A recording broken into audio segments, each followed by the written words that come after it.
안녕하세요. 와, 어제는 정말 충격이었는데 오늘은 신기록이네요.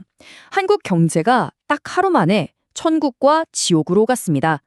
이 역동적인 하루를 주식시장부터 물가, 그리고 투자자분들이 꼭 아셔야 할 정보까지 핵심만 쑥쑥 뽑아서 빠르게 짚어보겠습니다. 바로 어제였죠. 시장이 그냥 뚝 떨어지면서 다들 공포에 떨었던 그 워시 쇼크 아직 생생하시죠? 그런데 말이죠. 진짜 놀랍게도 그 공포가 딱 하루 만에 막을 내렸습니다. 아니, 어떻게 이런 반전 드라마가 가능했을까요? 자, 지금부터 그 비밀을 한번 파헤쳐 보죠. 자, 첫 번째 이야기입니다. 급락에서 사상 최고치까지 단 24시간 만에 벌어진 이 시장의 드라마틱한 대반전부터 한번 살펴보겠습니다. 보세요. 어제 코스피가 무려 6.84%나 폭등하면서 5,288.08로 장을 마쳤습니다. 이거요, 역대급 상승률이고요. 단숨에 종가 기준으로 사상 최고치를 그냥 갈아치워 버린 겁니다. 정말 대단하죠? 아니, 그렇다면 대체 이 어마어마한 반등은 어떻게 가능했던 걸까요? 그 속 사정을 한번 자세히 들여다보겠습니다. 도대체 누가, 그리고 어떤 종목들이 이 급등을 이끌었는지 말이죠. 자, 보시면요. 코스피만 오른 게 아닙니다. 기술주 중심의 코스닥도 4.19%나 급등하면서 정말 강한 회복세를 보여줬어요. 이게 무슨 뜻이냐면 대형주랑 중소형주가 손잡고 같이 살아났다는 얘기죠. 전날 떨어진 거 다 회복하고도 남을 만큼 아주 강력하게 올랐습니다. 그럼 이 반등은 누가 만들었냐? 바로 기관하고 외국인 투자자들이었습니다. 이 사람들이 전날 하락을 이거 싸게 살 기회다 이렇게 본 거죠. 그래서 하루 만에 무려 3조 원, 3조 원에 가까운 돈을 쏟아 부은 겁니다.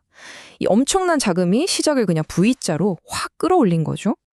특히 우리 증시의 기둥이죠. 반도체 투탑 삼성전자가 11.13%, SK하이닉스가 9.28%. 정말 말 그대로 폭등하면서 시가총액 상위 종목들이 앞장서서 시장 전체를 이끌었습니다. 자, 주식시장은 이렇게 활활 타올랐는데 우리 장바구니 사정은 좀 얘기가 다릅니다. 다음은 물가 이야기인데요.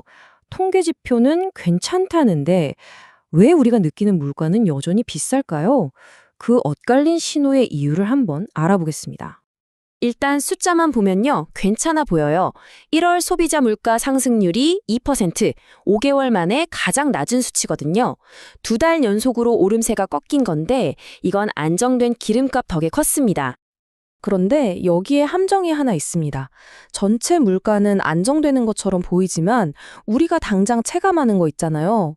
설 연휴 앞두고 고기나 생선 같은 신선식품 가격은 오히려 막 오르고 있다는 거죠.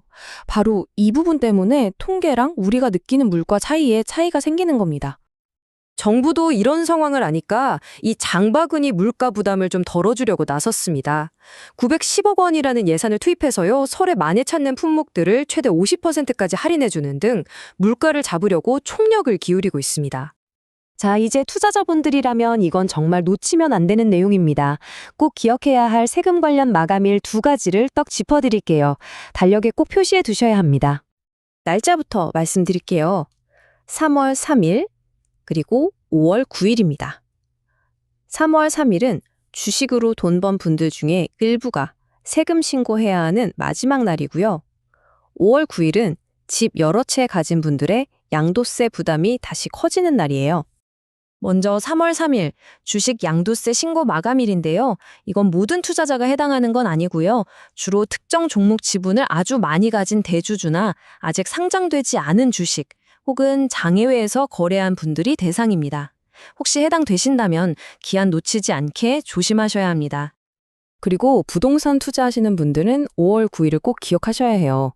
그동안 집 여러 채 가진 분들한테 양도세를 좀 깎아주던 조치가 있었는데 이게 이날로 끝납니다. 정부가 앞으로는 이런 걸 쉽게 바꾸지 못하게 아예 법으로 못 박아서 정책의 안정성을 높이겠다고 하네요. 자, 이제 마지막으로 어쩌면 여러분의 주식 투자 패턴을 완전히 바꿔놓을 수도 있는 아주 중요한 변화에 대해 알아보겠습니다. 여러분, 혹시 아침에 일어나서 모닝커피 한 잔 하기도 전에 주식 거래를 한다면 어떨 것 같으세요? 이게 곧 현실이 됩니다. 바로 오는 6월부터인데요. 한국거래소가 거래 시간을 확 늘립니다. 아침 7시부터 8시까지 프리마켓이 열리고요. 장 끝나고 오후 4시부터 저녁 8시까지 애프터마켓이 열리는 거죠. 이제 우리도 미국처럼 장 시작 전후로 자유롭게 거래할 수 있게 되는 겁니다. 근데 이게 끝이 아닙니다. 더 큰 그림의 시작일 뿐이에요.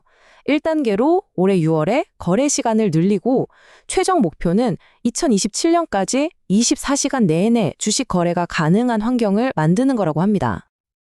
네, 오늘 이렇게 기록적인 시장 반등 소식부터 좀 헷갈리는 물가 지표, 그리고 투자자들이 꼭 알아야 할 세금 문제랑 앞으로 바뀔 거래 방식까지 정말 다이나믹한 우리 경제 여러 모습을 함께 살펴봤습니다. 마지막으로 이 질문을 한번 드려보고 싶네요. 앞으로 거래 시간이 이렇게 늘어나면 여러분의 투자 전략은 어떻게 달라져야 할까요? 이 변화에 어떻게 대비할지 한 번쯤 고민해 보시면 좋겠습니다.